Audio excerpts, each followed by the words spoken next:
aweze kutoa salamu na baada ya hapo akukaribishe wewe Mheshimiwa Waziri Mkuu wa Jamhuri ya Muungano wa Tanzania. Waziri, karibu, na naomba makofi mengi tafadhali kwa Mheshimiwa Waziri. Mheshimiwa Waziri Mkuu wa Jamhuri ya Muungano wa Tanzania Dr. Mwigulu Lameck Nchemba pamoja na meza kuu, kwanza nitumie fursa hii kukushukuru sana kwa kutenga muda wako, tukijua ratiba yako jinsi ilivyo ngumu, lakini kwa umuhimu uliotoa kwa kundi hili ambalo wengi wao ni vijana. Ulisema utakuja mwenyewe, hautatuma mwakilishi na utashiriki pamoja nasi. Na tumeona tangu mwanzo mpaka sasa uko pamoja nasi. Tunakushukuru sana Mheshimiwa Waziri Mkuu. Lakini pili, tumia nafasi pia kukupongeza kwa uteuzi ulioupata, kwa rais kukuteua na kukuamini kama Waziri Mkuu wa Jamhuri ya Muungano wa Tanzania.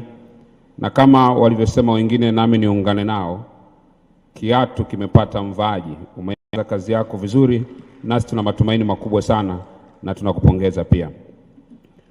Mheshimiwa Waziri Mkuu, tunapenda kuchukua nafasi pia kumshukuru Mheshimiwa Rais ambao kwa mara ya kwanza katika historia ya nchi yetu ameunda wizara maalum inayoshughulika na masuala ya vijana.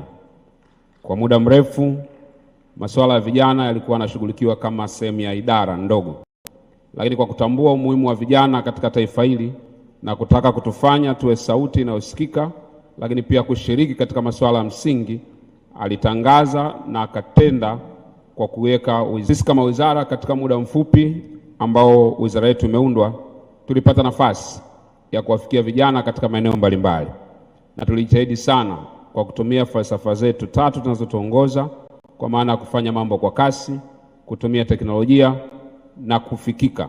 Tulipita katika maeneo mbalimbali ya nchi na tulisikia masuala mengi ya vijana ambayo baadhi yao yamezungumzwa katika michango ambayo imetolewa. Katika hatua za haraka ambazo tulichukua, mojawapo tuligundua vijana wanahitaji maeneo ya kuzungumza, ikiwemo kama jukwaa tulilonalo leo. Na sisi kama wizara, Mheshimiwa Waziri Mkuu, tarehe 10 tutazindua jukwaa maalum la vijana ili linaloitwa Vijana Platform, ili kuendelea kuwapa vijana sauti sawasawa na dhamira na nia ya Mheshimiwa Rais, ili masuala yao yawe yanasikika katika mfumo rasmi na yaweze pia kufanywa kazi. Mheshimiwa Waziri Mkuu, tunafahamu shauku yako ya kusaidia makundi kama haya, ikiwemo vijana kwa kiwango kikubwa, ambao kundi hili liloko hapa leo kwa kiwango kikubwa ni vijana. Vijana hawa kama walivyozungumza kwa maneno yao na wewe umewasikia, wana shauku kubwa sana ya kusikia yale unaotaka kueleza, na baadhi ya maeneo ambayo wameagusia utakaoyatolea maelekezo yao. Nikukaribisha sasa uweze kuzungumza na vijana walioko mbele yako kutoka makundi yaliyotajwa, na mimi kama waziri wa maendeleo ya vijana niko tayari pia kupokea maelekezo yanayohusiana na kundi la vijana. Karibu sana na tuko tayari kukusikiliza. Hapa.